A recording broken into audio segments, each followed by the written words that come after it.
Okay, so I've got a set of questions that I want to ask before I get into my presentation. How many of you like AI? If you like AI, can you show by hands? Excellent. Some people are, there. How many of you don't like AI? Nobody. You don't like AI? Okay. How many of you know that AI is going to change the way we work and how a job is executed? Final question. How are you preparing for that? And do you have a plan in place? Who has a plan? You do? I almost said tell me the plan, but I know you do.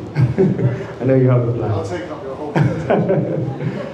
All right, so a little bit about myself. So we're going to be talking about the future of work in the AI age. And this is going to be a very good conversation. Trust me. So my background is fundamentally all over the place, but for the conventional person, it's been a little bit straight. I was born in Africa, in Ghana. My mom is British, my dad is Italian, and I was given the opportunity to go to Italy after being born in Ghana, and then eventually came to UK. And this was my journey. I did Oxford College, went to university, eventually I opened my own business for several years, and then closed and went to work for the public sector.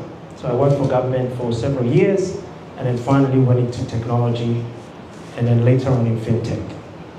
So conventionally, this has been a very straightforward journey. It's quite linear, right? Now, these are some of the organizations that I've had the opportunity to work with and also to work at. So here's the conversation that we are having. And that is the pace of change because of artificial intelligence is so much that people cannot even understand what's coming. I was at a talk with NVIDIA at Barclays, and they talked about the neural networks and how that these architectural frameworks or mathematical sequences that allows us to enjoy the ChatGPTs, they can now create their own neural networks on their own. What does that mean? It means that we are at the pace where complex problems are going to be very easy to solve. And then more specifically, difficult things that took longer, we can solve them in single moments. Over the last couple of years, there's been investments to actually solidify the technical ramifications to actually help artificial intelligence to grow. Right now, every employer wants somebody to have AI skills. If you don't have it, you're not going to be promoted or you're not going to find some kind of job. Very soon, you're going to see an introduction of robotics and what that means to your work and the businesses that you're doing. And then what happens after 10 years, we're all going to find out. There are speculations, but we'll see. This is the conventional journey of every single student.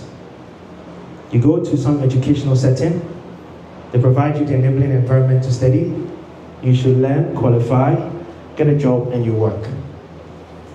The major impact, the first major impact of AI is on work.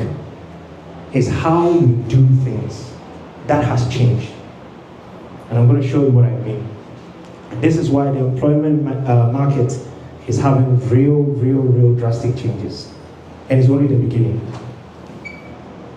You see, everybody gets paid when you get a job to follow 3 strategies. One is the strategy, second is execution, and third is to make judgment calls every time you are executing or you are thinking. But AI is squeezing the execution part and making it easy to execute quicker, right? You understand what I'm trying to say, right? So ideally, you should be doing more strategy and more judgment. The future is going to be those that understand how to use these AI systems to execute, know how to strategize, and to make the right decisions. So it's having direct impact into the different white-collar, blue-collar jobs. This is why most people are seeing a decline in some industries, and some industries are growing. Because the first major impact of AI is on how we work. Never forget that. So in the next 5 years, what will happen? Some jobs will disappear, some will continue, some will be created, but fewer jobs will stay the same. Only those who know how to leverage artificial intelligence and adapt will outperform. That is the first part. Now, the second major impact is education. And this is why we are here. The educational system is changing. How students are supposed to be prepared is changing. How they should learn is changing. And if they are not prompted correctly, they will come into an employment market that doesn't recognize them because they don't have the skills, and quite frankly, they don't have the attitudes and the idea of what that market looks like. So we're all raising them through the same old systems. What do I mean? There's a fixed standard way of teaching people. Because of AI now, we have the possibility of personalized training at the same time. You can have a box standard practice, but you can build systems that allow students to learn on a personalized level. Ideally, they're supposed to do more thinking, more questioning. They need to know how to learn. So the educational system has to refine the ways it assesses students, the ways it actually questions students and qualifies them. If that doesn't change, you're going to come into a market that expects you to be able to orchestrate intelligence, to have strategic thinking, critical thinking, and then also judgment. If they don't have that, and we're not able to marry those two things together, we'll have a generation of students that are being shipped into the job market, and they don't know what to do with it. So over the next 5 years, this is what's going to happen when it comes to education. And the students and educators that understand it, they've already begun to prepare. So where do we go?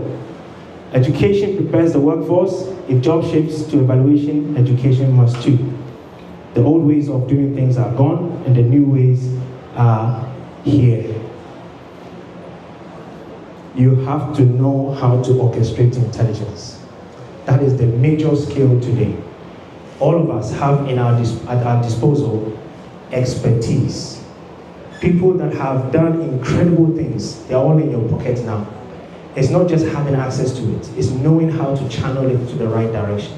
And that is the skill of the future.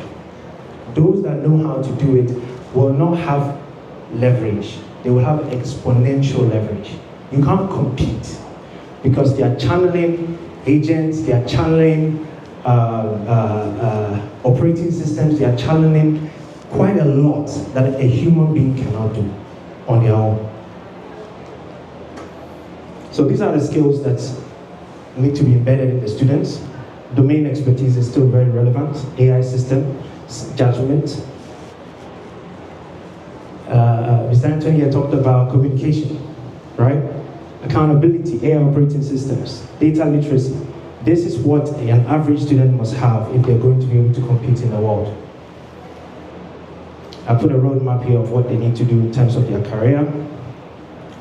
But here's the point. The future belongs to those who prepare for it. The world has changed, I promise you.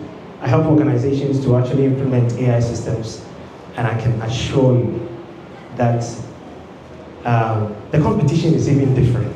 It's on a different level, right? So if you think about your child, if you think about the students, you have to think about how you can better prepare them so that they can be able to have some kind of leverage in the world that we're going into. My name is Anthony. Thank you very much for your time. Thank you.